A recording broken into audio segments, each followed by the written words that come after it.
A partir de agora, você assiste Verdade e Vida, um programa da Igreja Presbiteriana do Brasil. Eu quero expressar a você meu carinho, minha gratidão pelo apoio que você tem dado ao programa Verdade e Vida. Todos os sábados este programa tem sido veiculado em toda a nação brasileira, levando o Evangelho de Jesus Cristo a todos os lares que sedentos estão recebendo a instrução da Palavra de Deus. Hoje nós vamos tratar de um assunto absolutamente relevante. Vamos falar sobre família. E o tema de hoje é o melhor vinho. Chame a sua família, ligue para os seus amigos, porque Deus tem uma palavra muito especial para o seu coração. Verdade e Vida, uma palavra de esperança para um mundo em crise. É com muita alegria que temos a presença do reverendo Adão Carlos do Nascimento, pastor presbiteriano, escritor e diretor do Seminário Presbiteriano do Sul, em Campinas. Seja bem-vindo, reverendo, ao programa Verdade e Vida. Muito obrigado, Daniel. Para mim é um prazer participar deste programa. Reverendo, eu tive o privilégio de participar das comemorações dos 123 anos do nosso Seminário Presbiteriano aqui em Campinas. O que é ser o diretor de uma casa de profetas? É ter um grande privilégio e uma grande responsabilidade. No meu caso específico, o Seminário Presbiteriano do Sul tem 123 anos de história. Portanto, é um privilégio estar à frente de um seminário como este, mas é uma responsabilidade muito grande. Um outro motivo também é que eu tenho sob a minha responsabilidade a formação da liderança da nossa igreja, pelo menos para os próximos 40 anos. Reverendo, nós conversávamos e o senhor falava das ações que foram implementadas ali no seminário e gostaria que o senhor discorresse sobre alguma dessas ações. Pois não, Daniel.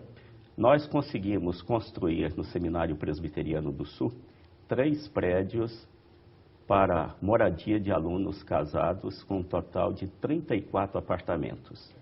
São apartamentos com 2 dormitórios, apartamentos onde qualquer um de nós pode morar com toda a dignidade. Além disso, nós também mudamos a moradia dos alunos solteiros. Nossos alunos solteiros moravam em quartos.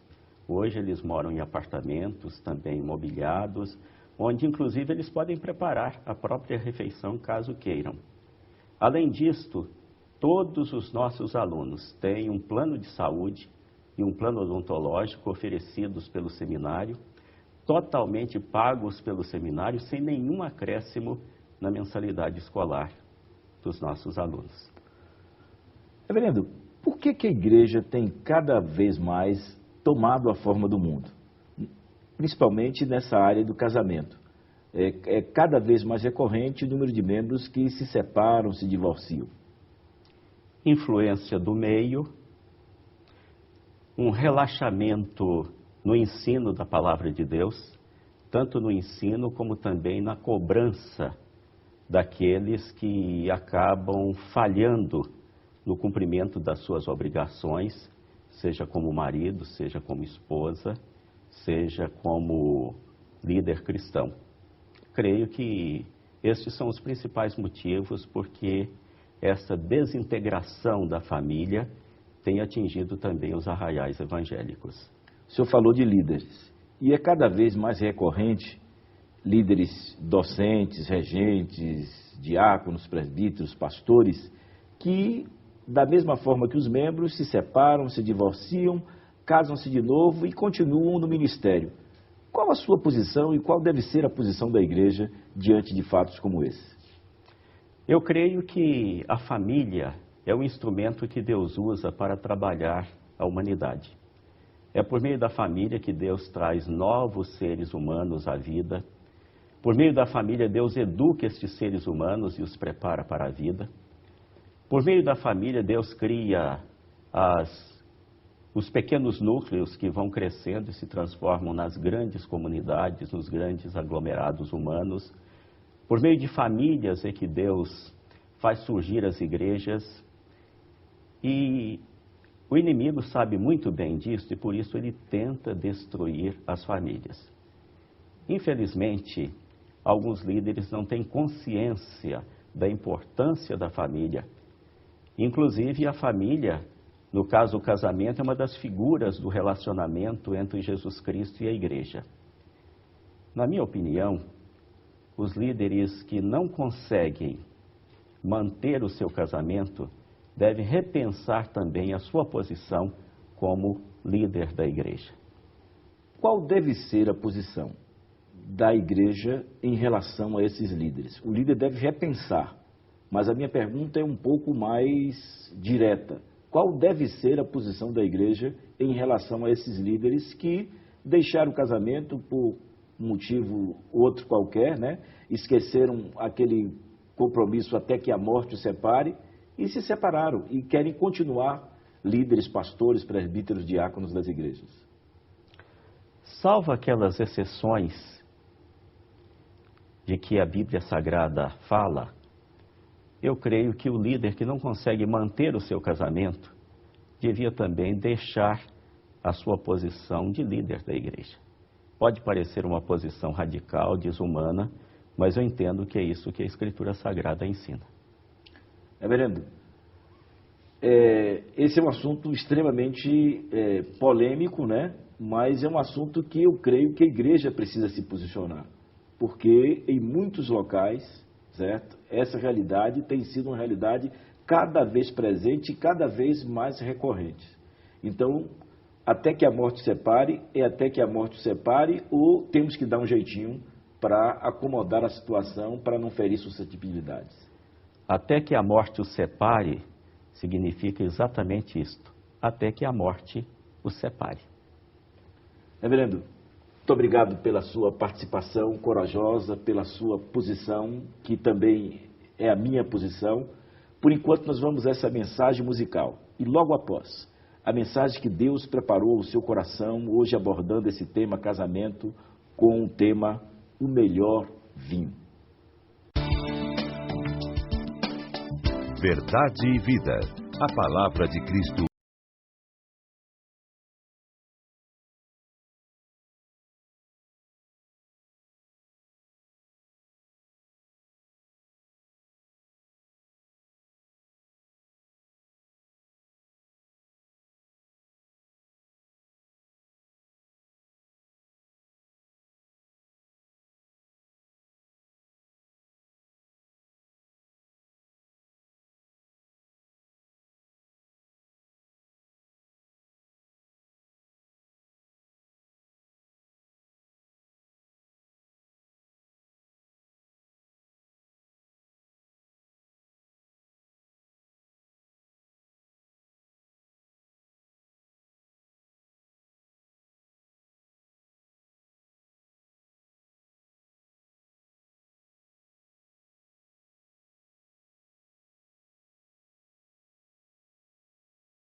Convidar você e a sua família para o estudo que vamos ter neste momento, baseado em João capítulo 2, versos de 1 a 11, quando nós vamos tratar deste tema, o melhor vinho.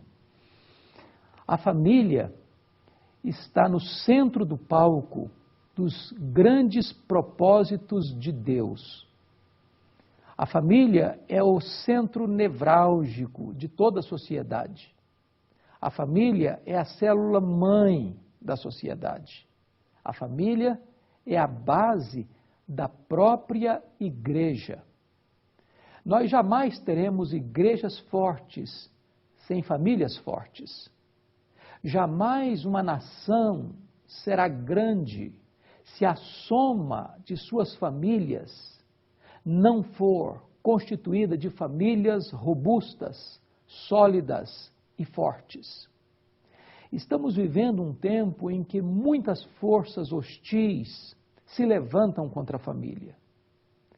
Há muitos elementos que deveriam estar na vanguarda da proteção da família, que hoje se levantam para tentar desconstruir os valores que devam nortear e reger a família.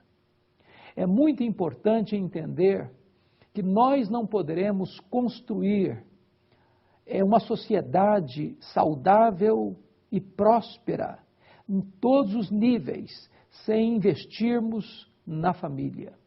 Se nós minarmos os alicerces da família, nós estaremos trazendo um verdadeiro colapso para a sociedade. É um atentado para a sociedade. É, de fato, uma ruína para a própria nação. O texto que nós vamos considerar hoje, João capítulo 2, versos de 1 a 11, vai mostrar para nós a importância da família. E vai mostrar para nós que Jesus Cristo, Filho de Deus, inaugura o seu ministério, inaugura os seus milagres exatamente numa festa de casamento, mostrando que ele aprova o casamento, que ele se alegra com o casamento e que ele quer estar presente no casamento. E aqui nós temos alguns princípios que eu quero repartir com você à luz desse texto. A primeira coisa importante para um casamento feliz, para uma família saudável, é convidar Jesus para estar presente na nossa casa. Naquela festa de casamento em Caná da Galileia, Jesus foi convidado. Jesus estava presente. E Jesus deve estar presente na sua casa, não como um hóspede, não como alguém que vem e vai, mas como um amigo de todas as horas, como o Senhor absoluto do seu coração, da sua mente, das suas ações, de todos os seus investimentos. A maior necessidade da família brasileira não é de mais dinheiro, nem de mais conforto, é da presença de Jesus. A segunda coisa que esse texto nos mostra é que mesmo quando Jesus está presente, a alegria pode desaparecer. Notem que naquela festa de casamento, o vinho acabou. E o vinho naquela época era símbolo de alegria. Em muitos casamentos, o vinho da alegria também já acabou. Em muitas famílias, não reina mais o diálogo, o carinho, o afeto, o abraço, o beijo, o companheirismo. Em muitas famílias, sobrou apenas a rusga, as acusações dolorosas, o silêncio gelado, a indiferença. E é necessário entender que muitas vezes, mesmo sendo você uma pessoa cristã, temente a Deus, que anda com Deus, pelos percalços da vida, diante do inesperado, o vinho da alegria pode escassear e pode vir a faltar. Ser cristão não é viver numa redoma de vidro, não é viver blindado pelas circunstâncias adversas. Muitas vezes nós também cruzamos os desertos áridos, os vales escuros, os caminhos juncados de espinhos. E precisamos saber que nestas horas não podemos nos desesperar. A terceira coisa importante a observar nesse texto de João capítulo 2 é que nós temos que ter pressa para diagnosticarmos os problemas que afligem o nosso casamento e a nossa família. Curiosamente, quem vai identificar a falta de vinho não é o noivo, não é o pai do noivo, nem mesmo os garçons que serviam naquela festa. Mas quem vai perceber que está faltando vinho é uma mulher, é Maria. E aqui nós aprendemos uma lição muito importante. Deus deu à mulher uma percepção mais aguçada. Deus deu à mulher uma capacidade de ver o que os homens não conseguem ver. A mulher tem como que um sexto sentido. Suas antenas estão ligadas para detectar e perceber detalhes situações, sentimentos que estão presentes dentro da família, que podem comprometer a verdadeira alegria. E é muito importante, então, entender que nós precisamos utilizar este recurso extraordinário que Deus colocou nas mãos da mulher, para que ela possa nos ajudar a perceber e a diagnosticar esses perigos que tentam roubar a alegria dentro da nossa casa. A quarta coisa que é muito importante perceber nesse texto é que nós precisamos levar os nossos problemas, aquilo que nos aflige, aquilo que rouba alegria na nossa casa, à pessoa certa. Diz a Bíblia que Maria não ficou envergonhando os donos daquela festa, comentando entre os convidados que aquela festa estava correndo o risco de entrar num processo de vexame coletivo. Ao contrário, Maria prudentemente, sabiamente, leva aquela informação à pessoa certa. Ela leva esta causa a Jesus. Quantas vezes nós corremos o risco de sermos inconsequentes, transmitindo para outrem, espalhando boatarias, tantas vezes até mesmo minando o nome, a honra, a reputação de alguém, espalhando informações e notícias negativas que vão trazer dissabor, que vão trazer dor e lágrimas à família, quando deveríamos levar as nossas causas, os problemas da nossa vida, do nosso casamento, dos nossos filhos, da nossa família, à pessoa certa e deixar estas causas aos pés do Senhor Jesus, sabendo que Ele tem cuidado de nós, sabendo que Ele pode nos socorrer, sabendo que Ele é competente para trazer um tempo novo de refrigério, de restauração para a nossa vida e para a nossa casa. O outro princípio que nós podemos aprender nesse texto é que nós temos que aguardar também o tempo oportuno de Jesus agir na nossa vida e na nossa família. Diz a Bíblia que Jesus disse para Maria assim: mulher, não é chegada a minha hora. Quando nós olhamos esse texto, aparentemente, dentro da nossa cultura ocidental, passa-nos a ideia de que Jesus está sendo indelicado com a sua mãe, que ele está sendo deselegante no trato com a sua mãe. Mas, na verdade, não é isso que está acontecendo. Na cultura hebraica, dentro da cultura oriental, chamar uma senhora de mulher é um termo de respeito, é um termo reverente. É como nós dirigirmos uma pessoa mais idosa do que nós, chamando-a de senhora. O que é importante aqui destacar é que Jesus não age de acordo com a nossa pressa, nem conforme a nossa agenda. Jesus não age de acordo com o nosso cronos, mas de acordo com o seu kairós, ou seja, não de acordo com o nosso relógio, mas de acordo com a sua agenda e o seu propósito soberano. Deus tem hora certa de agir. Deus sabe a hora de agir. Deus sabe como agir. Deus sabe onde agir. Nós ficamos aflitos porque nós não enxergamos o amanhã.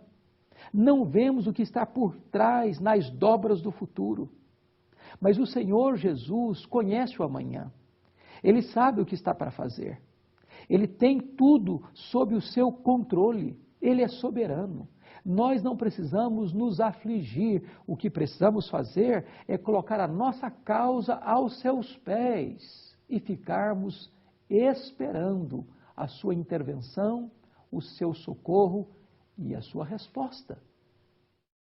Um outro princípio que nós aprendemos aqui nesse texto é que nós precisamos obedecer a Jesus, mesmo quando nós não entendemos o que Ele nos ordena.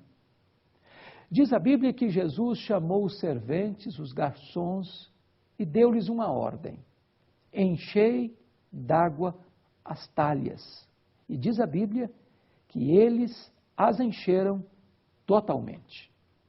Preste atenção que aqueles garçons poderiam ter dito para Jesus: Senhor, o senhor deve estar equivocado. O que está precisando nesta festa não é água. O que nós estamos necessitando é de vinho. Aqui a provisão necessária não é água, é vinho. Nós não estamos entendendo o que o Senhor está nos pedindo ou nos mandando. Mas a fé não questiona, a fé obedece. Você não tem que questionar Deus, você tem que obedecer a Deus. Você não tem que viver pela sua razão, nem pelos seus sentimentos, você tem que viver pela fé.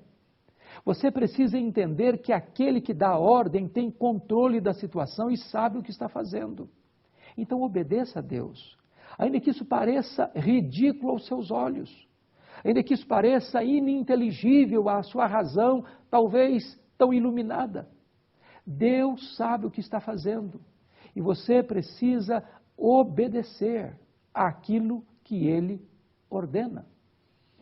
Mas um outro princípio muito interessante é que nós devemos crer que quando nós agimos de acordo com a ordem de Deus, nós receberemos a resposta e o milagre correspondente a esta obediência.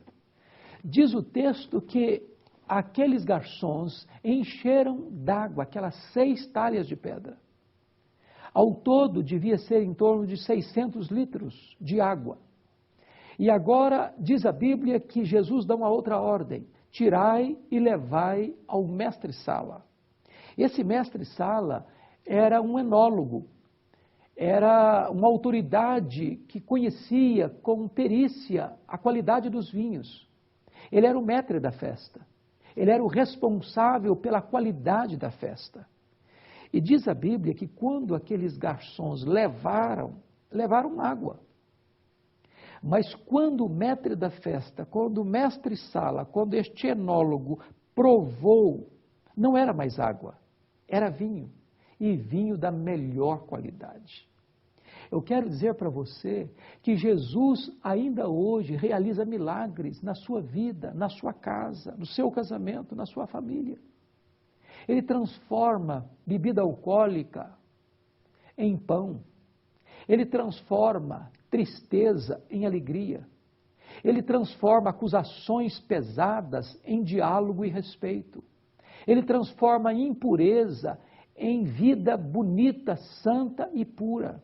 Ele transforma incredulidade em fé. Ele transforma coração de pedra em coração de carne. Hoje, agora, Jesus pode intervir na sua vida, no seu casamento, na sua família e fazer também um milagre. Traga a sua água para Jesus e você voltará com vinho, e vinho da melhor qualidade. Traga os seus dramas, os seus problemas, as suas angústias e coloque tudo isso aos pés de Jesus e você verá que um milagre de Deus poderá acontecer na sua vida e na sua casa. Aquele enólogo, mestre-sala, chamou o noivo e disse: você quebrou o protocolo. Aqui se serve primeiro o bom vinho, mas você guardou o melhor vinho para o final da festa. O que isso significa? Que casamento, nas mãos de Jesus, o melhor sempre vem depois. O melhor vinho sempre vem depois. Casamento não é uma ladeira abaixo, casamento é uma escalada. Você não precisa pensar que o seu casamento vai cair no marasmo, na mesmice.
tornar-se uma relação insípida e sem sabor. Não, agora mesmo você pode experimentar o melhor de Deus no seu casamento e saber que com Jesus a sua vida conjugal e a sua família caminha para uma relação mais bonita, mais alegre, mais feliz, porque este é o melhor vinho de Jesus. Diz a Bíblia que Jesus termina este relato dizendo que ali a glória de Jesus se manifestou e os seus discípulos creram nele. Quando você coloca a sua família no altar de Deus, ali vai ser um palco da glória de Deus e ali vai ser uma agência de proclamação do Evangelho e pessoas vão crer no Senhor Jesus. Eu quero orar com você. Quero colocar a sua vida e a sua família no altar de Deus. Querido Deus, muito obrigado pela tua palavra. Aplica, Senhor, esta palavra ao coração de todos aqueles que nos assistem. E permitam que a partir de hoje eles experimentem também o teu melhor vinho, o vinho da alegria, onde a tua glória se manifesta e onde a fé salvadora apareça, para que pessoas se rendam aos teus pés e te conheçam e confessem Jesus Cristo como o Senhor de suas vidas. Muito obrigado por esse tempo, em nome de Jesus. Amém. Eu sou o caminho, e a verdade, e a vida. Ninguém vem ao Pai, senão por mim. Na mensagem de hoje, baseada no Evangelho de João, capítulo 2, versos de 1 a 11, o reverendo Hernandes tratou de alguns princípios para um casamento feliz. O primeiro, que devemos convidar Jesus para estar em nossa casa. Segundo, mesmo quando Jesus está presente, os problemas acontecem e o vinho da alegria pode acabar. Terceiro, que devemos diagnosticar o problema e levá-lo sem detença a Jesus. Quarto, que devemos obedecer a Cristo e fazer o que Ele manda. Quando praticamos esses princípios, o milagre acontece. Quando levamos nossa água, trazemos o melhor vinho. A minha oração, o meu desejo sincero, é que Jesus faça uma intervenção na sua vida e na vida da sua família e se torne o seu Salvador e Senhor pessoal. O melhor vinho. Esse foi o tema da mensagem de hoje, que você pode adquirir tanto em DVD como em CD, para a sua edificação, para presentear um familiar ou amigo. Entre na nossa loja virtual, acessando o nosso site www.verdadevida.com.br ou adquira de segunda a sexta no horário comercial, ligando para o nosso 0800 119 105. Também pelo nosso site. Você pode assistir o programa de hoje ou como qualquer um dos 287 programas que aqui já foram ao ar, inteiramente grátis. Acesse o nosso site www.verdadevida.com.br e torne o programa Verdade e Vida autossustentável. Clique ali em Faça Sua Doação, faça o seu cadastro, imprima o seu boleto e pague em qualquer banco. Ou ainda, faça uma doação direto para a agência do Banco do Brasil, agência 4442, dígito 3, para a conta 7.000, dígito 9. Ou ainda, para a conta 68.000, dígito 1, da agência 553, dígito 3, do Bradesco. Eu quero lhe convidar para estar amanhã, pela manhã, às 9 horas, com toda a sua família e participar da escola dominical e do culto matutino. E à noite, às 18 horas, do culto vespertino. Entre no nosso site www.verdadevida.com.br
e clique ali e procure uma igreja. Encontre a Igreja Presbiteriana do Brasil mais próxima da sua casa. Você que é de Salvador, lá na Bahia, eu tenho 2 convites para você. O primeiro, para você que é pastor e líder de uma igreja evangélica de Salvador. O reverendo Hernandes estará no próximo dia 22 de outubro, ministrando a palavra de Deus a estes amados irmãos num café da manhã oferecido pela Igreja Presbiteriana da Bahia, ali na Rua da Mangueira, número 17, Nazaré. O segundo convite é para você que assiste o nosso programa Verdade e Vida. Nós teremos a Cruzada Verdade e Vida, que será realizada também no dia 22, às 19h30, no Templo da Igreja Batista de Sião, que fica ali localizado na Praça 2 de Julho, no Campo Grande, ao lado do Teatro Castro Alves. Será uma noite evangelística, onde você pode e deve levar o seu esposo, sua esposa, seus filhos, colegas, amigos não crentes, que de certo serão impactados pela palavra de Deus e tomarão a decisão maior das suas vidas, a de reconhecerem Jesus como Senhor e Salvador pessoal. Divulgue na sua igreja, convide seus amigos. No mês em que a Reforma Protestante do século XVI completa seus 494 anos, estaremos abordando uma série de programas com o tema Igreja.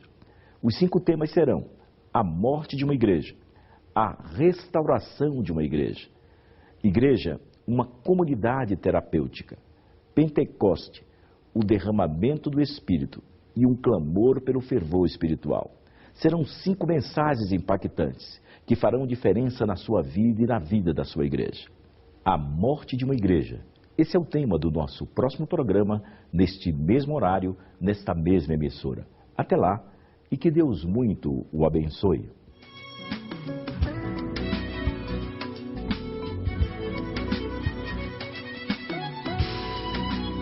Verdade e Vida. Um programa da Igreja Presbiteriana do Brasil.